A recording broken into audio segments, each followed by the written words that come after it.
Vámonos.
¿No te deja, no?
Este otro abajo en la rodilla.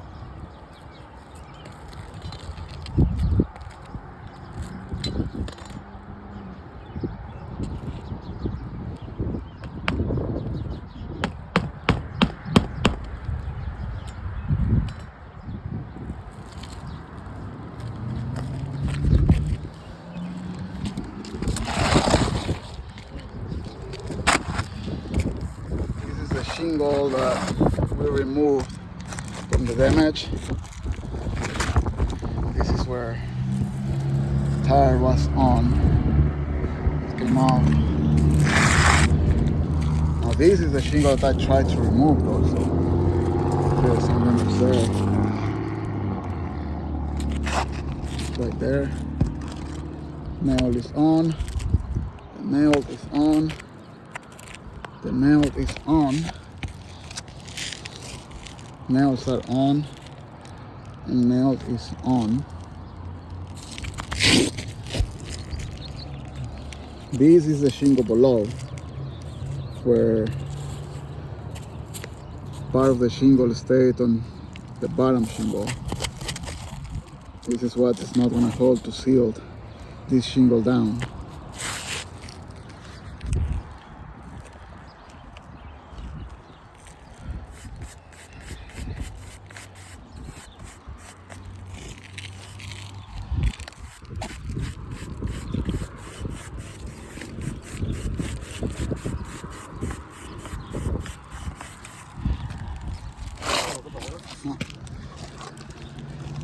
This is what creates to lift up the shingle just as little as we can. Here's another crease right here. And it's from the shingle just being left up as little as we can. And the same with this one. If we try and fix all of these shingles, we'll have that much more. This is number 26. Missing shingle, we do have to remove ridge cap to be able to replace this shingle. That's 25. 23. 22. Shingles that we secured last time we were here. This is number 20. We have to replace these. 19. 17, 18, 15, 12, 13, and 14. The same situation here. If we want to remove this shingle, we have to remove this ridge cap. And the same here with number 10. If we remove the shingle, we have to remove this shingle and remove nails from this shingle, which what we have to do is to remove this ridge vent and ridge cap. 9, 8, 7, same situation. Remove this shingle and nails from this shingle, so we have to remove the ridge cap. I actually missed this one. It's another shingle that I even did not see. It's number 6, 5, and the same. We have to remove this. To be able to replace this shingle, we have to remove this lane and this one. To be able to remove the shingles, have to remove also the ridge vent and ridge cap. This is number 3, and this is number 4. 1 and 2. 1 be the same situation. 2 shingles have to remove ridge cap, and I even did not mark this one. This is another shingle that I even did not see. There we go. So we have to remove this. To be able to fix this shingle, we have to remove this shingle and ridge cap. This is on one slope only.